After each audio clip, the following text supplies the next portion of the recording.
Tuesday and we're leaving. We've got a load to the Fernley-to-Tumwater load that we've done twice before. We know the system, we really like it. It's 700 miles or so, and they have it delivered the next day, so it's perfect for us. How do you feel about this? Very good, excellent. Good. How do you feel about the situation? I don't even know what's going on. All right, so in the meanwhile, what are we doing here? Puzzle. We're playing Puzzle. Our favorite game where we try to beat each other at matching the pattern on the cards. And all right. Somehow Amy was even better than how she already is with the Puzzle when she literally drank an entire bottle of wine. Well, okay. I did drink an entire bottle of wine, but this was a small bottle. It was only 2 glasses. Sure. Oh my gosh. Wow, roasted. All right, we've arrived at our shipper, and one thing that we know is that the office has a lot of fragrance in it, and so that is one of the things that sets Milkman off for a sinus attack. So whenever we know we're going into a situation like that, it's basically my job to do it. But in the meantime, he's over there opening the doors and putting straps in, because we know they're also going to want 2 straps. It's kind of really nice to get to know the location that you're at. And we've already got a load. This is Tuesday, and we've already booked the Thursday load doing the exact same thing. So yeah, working out. Hi, how are you doing? I'm taking a Tumwater. I have a bill of lading number and a pickup number. 23 and yeah, 2 or 3. Okay. All right, thank you. 23. 23.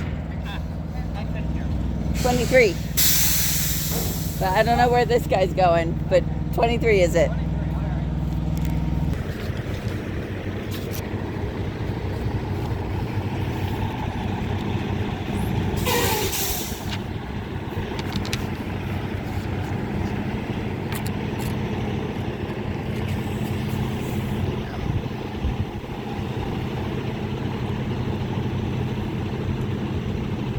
He's way off, but you know, it's so hard when there's someone like this container hauler who is kind of in his way. You can't really see where you're going.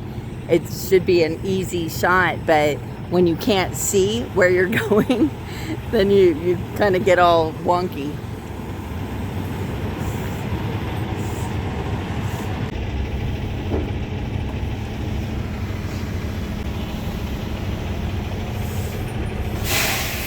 Oh.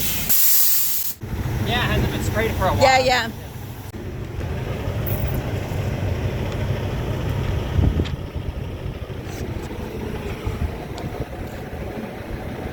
Over here.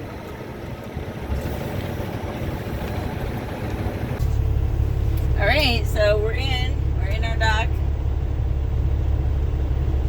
So now we're sitting here waiting. We already have our paperwork and our seal. All right, that was a quickie. We are all set here.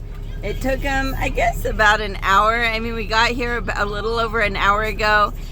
We got here an hour before our appointment time, so our appointment time is right now, but we're already loaded up. So we are headed over to Sparks to get some fuel and also Papa John's pizza.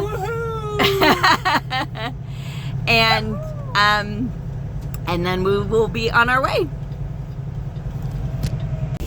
All right. Woo! We've got our fuel. Uh-oh, you know what I didn't do is put myself on duty. So we're eating our pizza on the go because we want to get there. All right, my glasses. I'm full. Huh? This entire thing.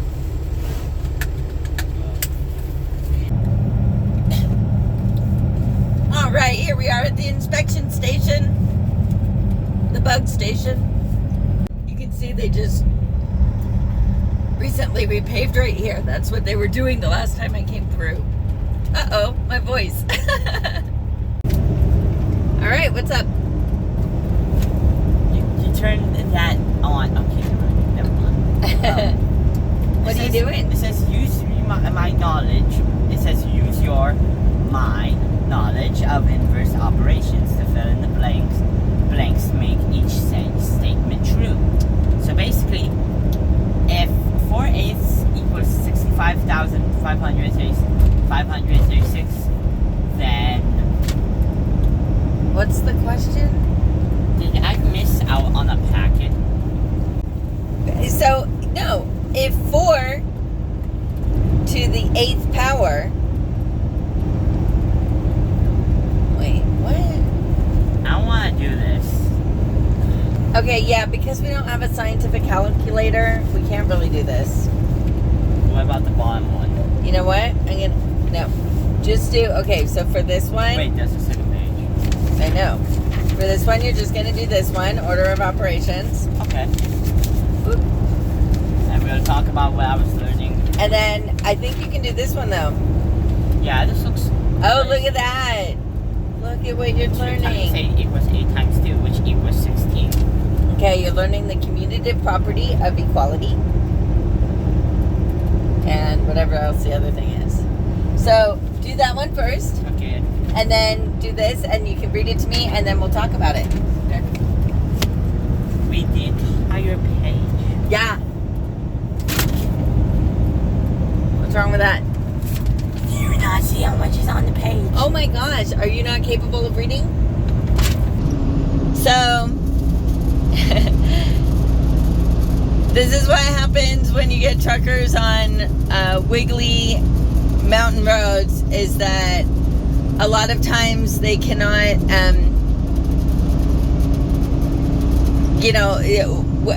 because of the wiggles, and also just because of, going up a hill, we're slower than everybody else. When you have 2-lane roads here, they will often just have passing lanes, and people will, try to pass in the short period of time that they have.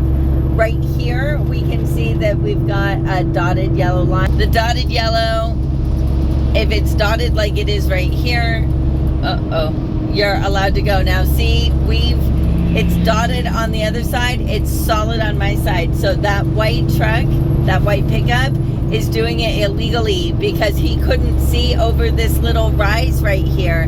There's a rise and a turn to the right, and he couldn't see. Another vehicle could have been coming and they would have had a head-on collision. Now here, where obviously it's a solid double, that means that nobody can pass in either direction. With big rigs, even when we have the dotted yellow line, we're not good at accelerating quickly, and that's what you need to be able to pass, right?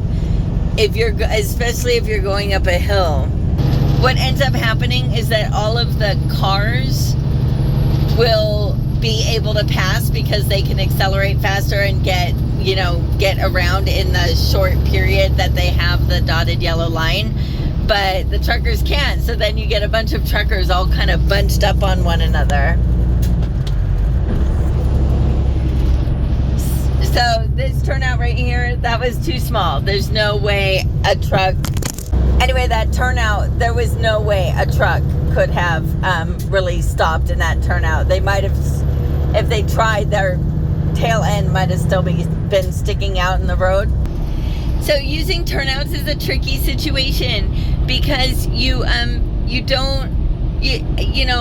of us, sometimes it does when we pull over and we stop in a turnout to let everybody by, that does really, I mean, it kind of gets old, especially if we're on any kind of a time crunch. It takes us a long time to accelerate back up to speed. And especially if that turnout is on an uphill, we might never get back up to speed. So we tend to not use the turnouts that are on the uphills. And then also sometimes the turnout is not really visible to us until we're right upon it. We can't really tell if it's a turnout or if it's an actual road going off in that direction. And so sometimes there are signs that say turnout in a quarter mile, and then you see the turnout, so you're aware of it ahead of time. Those are my favorites because you're aware of it ahead of time. You can prepare. You can start putting on your right turn signal to let other people know, hey, I'm going to use this turnout, and so I have to slow down while I'm still in the road, so don't be right on my butt. But sometimes they just come upon you really quickly, and then you can kind of sense the four-wheelers really getting cranky that you're not using any of the turnouts. But a lot of times we have reasons for not using those turnouts.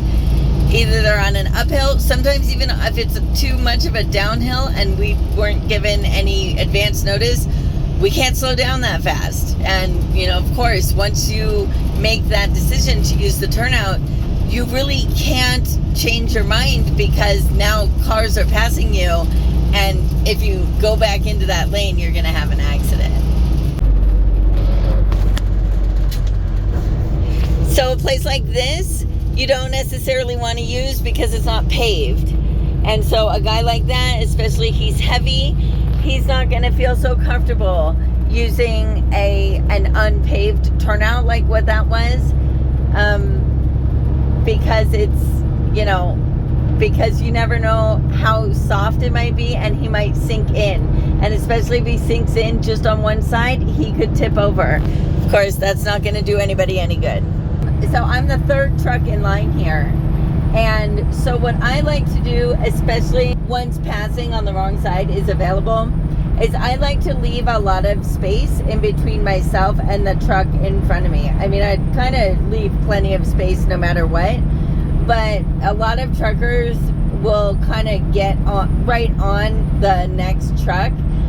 The problem with that is that the cars, even though the cars can pass a lot easier than the trucks can, what happens is you get like 5 trucks in a row. Now they can't, not leaving space in between them, and so the cars have to pass all 5 trucks because they can't scooch back in. And so I always like to leave plenty of room between me and the truck in front of me so that the cars can pass. They can at least pass me, and then when it's safe again, they can pass the next truck.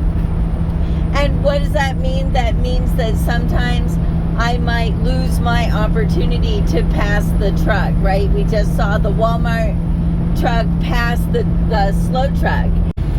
I'm sure he felt like he was able to do it because he was right on the guy. And maybe that's true, maybe it wasn't. But either way, I feel like I try to be as courteous on the road as I can. And since it's pretty unlikely that I'm gonna feel comfortable passing, but the cars can certainly pass with no problem. To me, I just feel like it's a better. Oh, don't do it. I feel like it's a better. It's better for me to just lay back a little bit, stay back, and not, and leave that space so that the cars can get in between and then get around this other truck. I feel like it's the courteous thing to do. I finally made it to I-5 and the truck stop. All I'm going to do, we don't fuel at this truck stop. Our fuel card doesn't allow it. But I'm just going to wash the windshield, probably go in, use the restroom, and maybe buy myself a snack.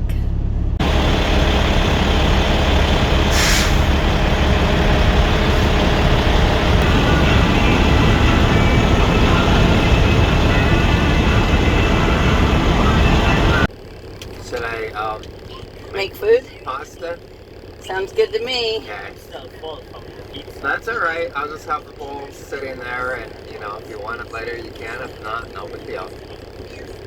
My love, what are you making for dinner? I'm making pasta, of course. Oh, okay. What did you make the last time we were here in the truck? Pasta. What'd you make last night? Pasta. Do we have the same thing for dinner every night? We do. Is it easier? Is it easier for us? It's easier. And yeah, we don't have options for all kinds of different stuff. We don't have any room in here. Milkman says there's turbines in the water up here.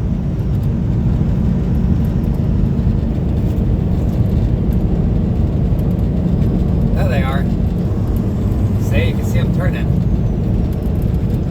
I can't. Where? Right there. You just went by one. There's the other one right there. Oh, those, yeah.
situation. I was going down a hill. I've been going up and down hills this entire time, and I was going down a hill, and all of a sudden I heard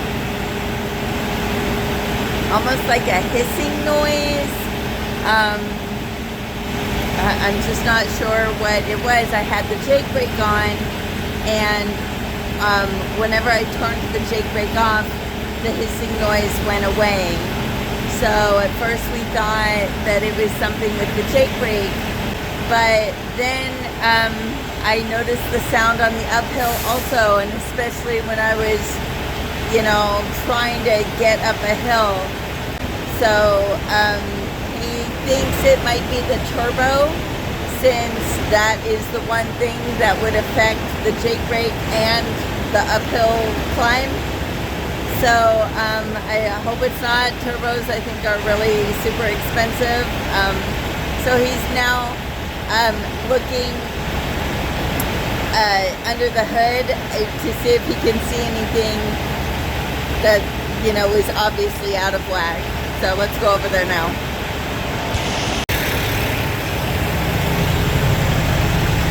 What do you see? This might possibly be. Oh. Why you're blowing out so it's screwed. Like, now you're going to have to get out of dealership. Is there a way I can try to make the noise, like, you know, rev the engine a little bit? I mean, yeah, you can try to rub the engine a little bit. I don't think I'll be able to make the noise, but maybe I can hear if it's leaking. After you raise it up, yeah.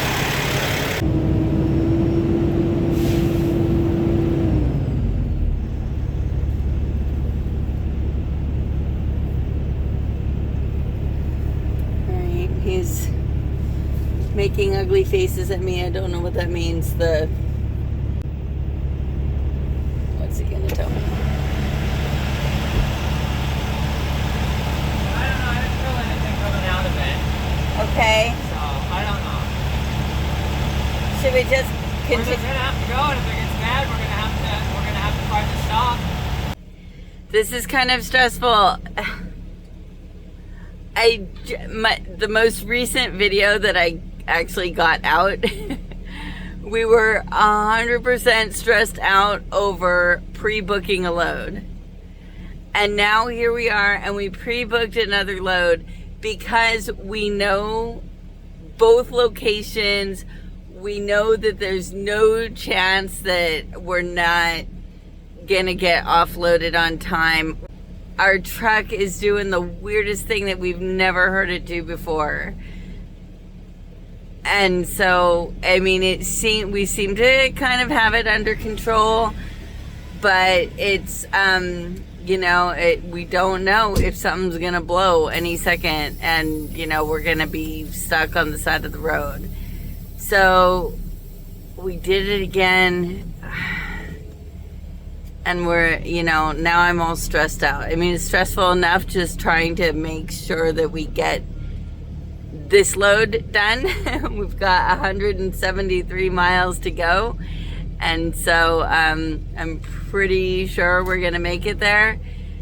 But, you know, making it back down to Reno so that we can pick up this next load and do it, it's just really stressing me out. You know, hopefully we'll make it for this load and the next load, and then we'll take the trucks in and get them, you know, get them looked at. The